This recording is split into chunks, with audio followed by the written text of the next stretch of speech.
So, let's start with a simple question. Why does Kasin Koji seem worried in the midst of the Mamushi invasion, which still appears to be under control? After all, at first glance, Boruto, Kawaki, and the Konoha team are clearly not in a desperate situation. Several Mamushi clones have already been defeated, the situation is still relatively safe, and the village's defenses haven't collapsed.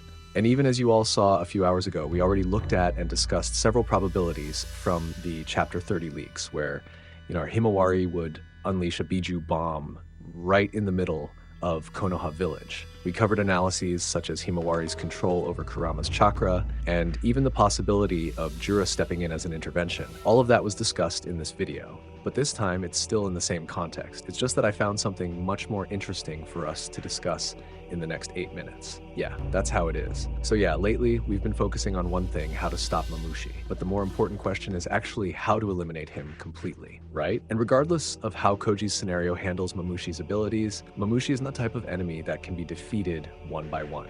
As long as there is one clone left, the threat is not completely over. And this is where a big dilemma slowly emerges, leading to Boruto, Kawaki, and even Eida herself as the main topics. But do you know, behind all those questions, or even curiosity, there's a big question mark. It's not just a question, but more of a controversy. Because, once again, it's not about who is stronger, but about who is willing to make the most extreme decision. Because if all of Mamushi's clones gather in one location, then the only way to stop them is with a large-scale attack, right? An attack that should leave no room or opportunity for Mamushi to even split himself. At this point, our choices come down to two names, Boruto and Kawaki. Boruto has the power, but he also has limitations. What I mean is, as long as it's Boruto, he will always consider the position of his comrades. That means as long as there are other people around Mamushi, Boruto will hesitate to attack with full force, which could cause even greater damage. Yeah, you know what I mean, right? But it seems that Boruto knows what he has to do. However, in this case, we can consider this an exception.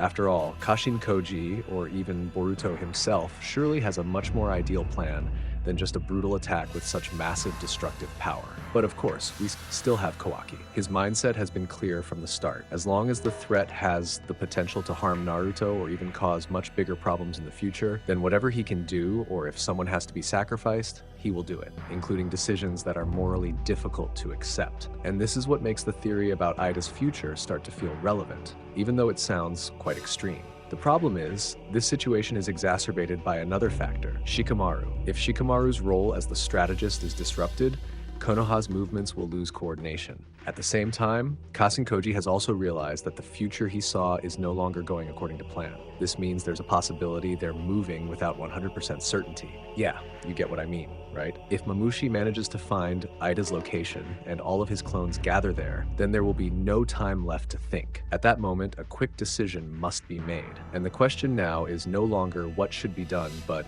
who is actually capable of doing it. And regardless of how we analyze or even theorize about this case, for example, Shikamaru used a scenario to make Eida a bait to lure Mamushi to gather in one place and destroy them in one ultimate attack. Is that relevant enough?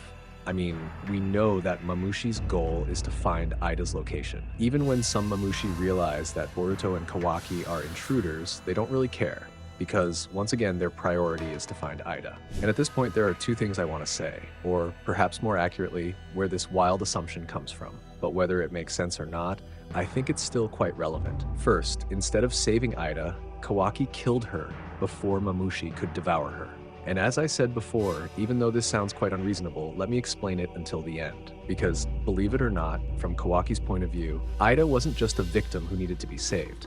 Rather, she was a variable of the risk itself. As long as Eida was alive, Mamushi would continue to move. Because of course, they would continue to divide themselves, continue to search, and continue to force Konoha to remain on alert. If Mamushi truly has only one goal, finding and devouring Eida, then eliminating Eida before Mamushi fully reaches her would sever that chain. Not to save anyone, but to stop everything. This is not a heroic act. It is the most extreme preventive measure.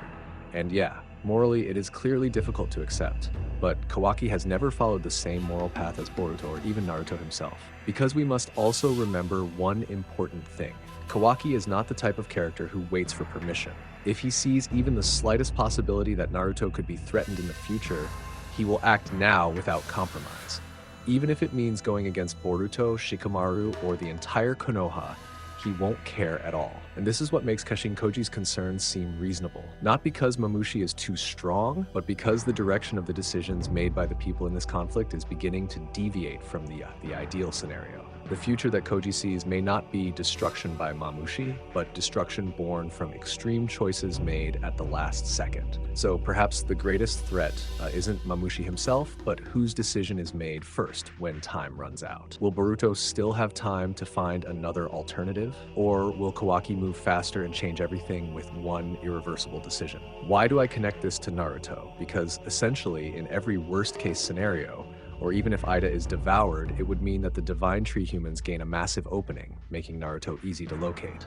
Even though this hasn't been proven yet, do you agree with me? If Mamushi succeeds in devouring Eida, it means Mamushi will gain all of Eida's abilities. And if that's true, then as I said earlier, the Divine Tree Man will easily find Naruto, especially Jura. Or in another scenario, in order to save the world, especially to avoid the worst possibility of Eida herself being devoured by Mamushi, Kawaki's action is to seal Eida inside the Daikokuten dimension. But out of these two scenarios, for some reason, I'm actually more convinced that Eida should be killed. The first reason is that Kawaki has no moral bond or anything valuable to him in relation to Eida, unlike Naruto. I think that in this world, Naruto is the most valuable thing in Kawaki's life. As for Eida, Kawaki doesn't really care about her or even consider her to be valuable. Because in reality, in Kawaki's eyes, Eida is a tool that helps him escape from reality and also helps him escape from the big problem between him and Konoha. More precisely, Kawaki's ambition is to kill Boruto like before the time skip. So if I may assume, one of the crazy decisions is to kill Eida. After all, if Kawaki chooses to seal Eida,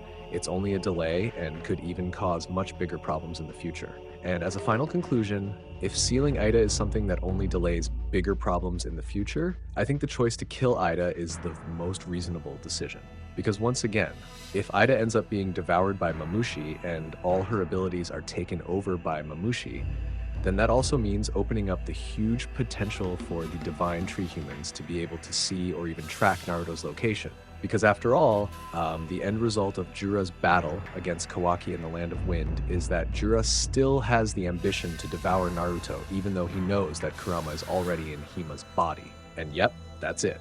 But personally, what do you think is the most reasonable solution as a preventive measure to stop the worst-case scenario where Eida is devoured by Mamushi?